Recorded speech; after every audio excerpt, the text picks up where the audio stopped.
We're back here in the final segment of our program, this Forum on Excellence by JCN. And our closing speaker has developed a variety of businesses in the Bahamas known for providing quality services to our people. He is a founding chairman of Junior Achievers in the Bahamas and has gotten many awards for business development in our country, as well as outside the Bahamas. A trailblazer accountant, he is a role model businessman who has mentored and is mentoring scores of entrepreneurs in the Bahamas in many aspects of business development. Driven, of course, by the spirit of excellence, he has led a group that came to be known as the Sunshine Boys to become the most successful business group in the Bahamas. Ladies and gentlemen, the chairman of Sunshine Holdings, Sir Franklin Wilson. Sir Franklin. Thank you very much. Firstly, forgive me for something in my throat. Let me first say, again, the country is indebted to Mr. Wendall Jones and JCN.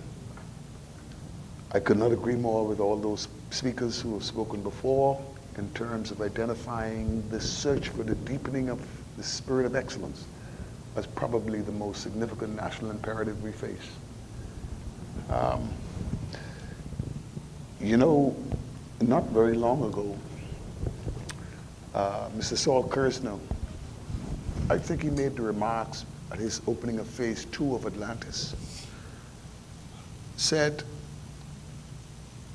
people would come to him and says, what's the secret for Atlantis? Well, why is Atlantis working? And put this in context, people, the truth of the matter is, before Atlantis, there had been virtually no record of a successful hotel operation in the Bahamas for a successful period of time. And that's amazing, given that hotels are primary business. You know, we have parents and grandparents who tell you what used to be. The old this, the old that. Well, they didn't survive. So that's not a great thing. When you got to always talk what used to be, what used to be, what used to be, as opposed to what is, that's not a good story. But Kersner said, to him, it was all about the people. It's all about the people. And he demonstrated to him that Bahamians had this capacity to do world-class service. And that's what made Atlantis. That was his theory. Now, you don't hear any business leader in any significant organization touting the spirit of the people today, as a core strength of his business. You don't hear it happening that often. People say, you hear general vague stuff about our people are our most valuable asset and so on and so forth, but when you drill down deep, that's part of the narrative, I think, that's affecting the country. This sense that we're not hearing enough statements like what Kersner said, publicly, openly. So, I want to endorse everything I heard here tonight, and I hope people are listening to it. Take this as more than just entertainment, people. If you heard what you heard tonight, don't just regard this as entertainment. Take this to heart. Really listen to what you heard. These things could change your life. If you really listen to some of what you heard here tonight, this could change your life. And why? Why should you seek to develop a spirit of excellence? Why? Well, its core, it's good for you. You can pursue this spirit of excellence with total selfishness. Because the better you become at this spirit of excellence, as you become better, you're doing more for others. You can't separate the two. So pursue the spirit of excellence fundamentally because it's good for you. And when I say it's good for you, I don't care what's important to you. A lot of people might relate that to money.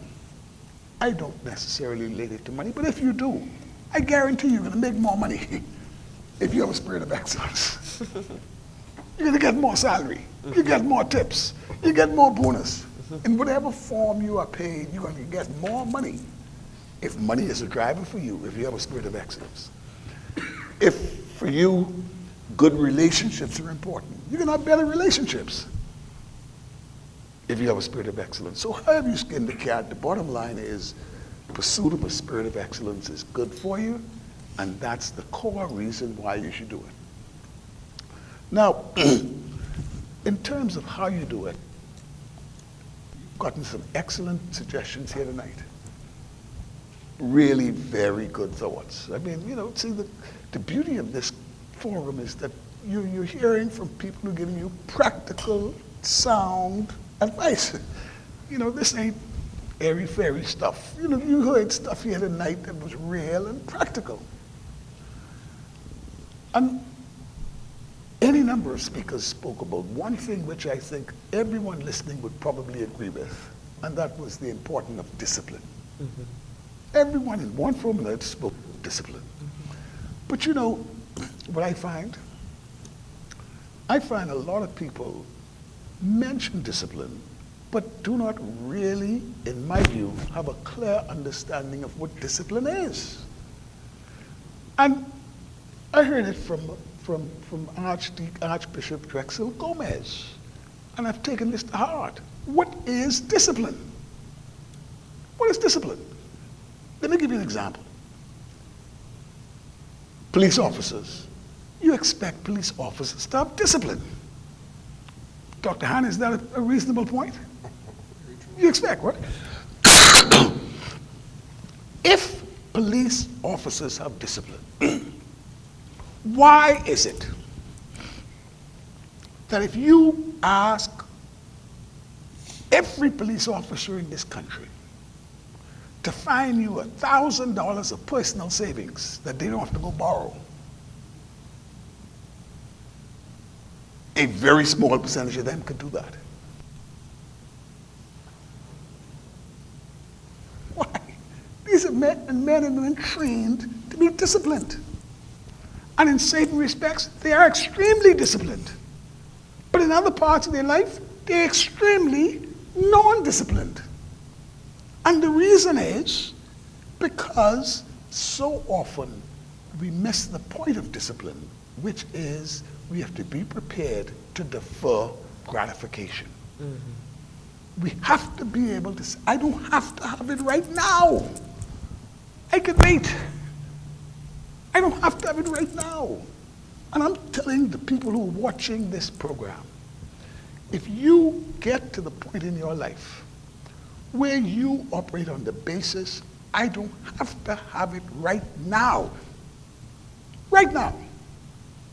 your life could change. The alcoholic, as soon as you start saying, I don't have to have that drink right now, I'll wait. You do that a few times, and you'll see what happens. Mm-hmm. That woman out there, man, I don't need that man right now. Or vice versa. As long as you could get to the point where you're prepared to defer what you perceive as this gratification thing, to me, I honestly believe that's a significant path to the spirit of excellence. I commend all that's been said before, but I just zero in on that narrow, specific point. Because a lot of times when people come hear discussions like this, a lot want to say, tell me one narrow point that I could do. And that's what I would say. Thank you again, Mr. Jones. Thank you so very much, Sir Franklin Wilson, for winding up our forum on excellence this evening. And we trust that we have given food for thought to all of our listeners and viewers. And as we said at the beginning, this is going to be a part of a quarterly effort of the Jones Communications Network.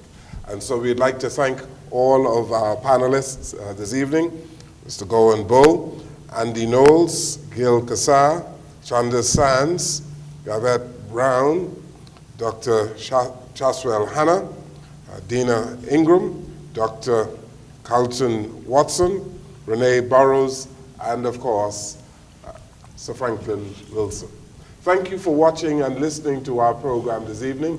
We thank our production team for this effort, and we hope that you will join us every quarter for our programming on the spirit of excellence in the Bahamas. Good evening, everyone.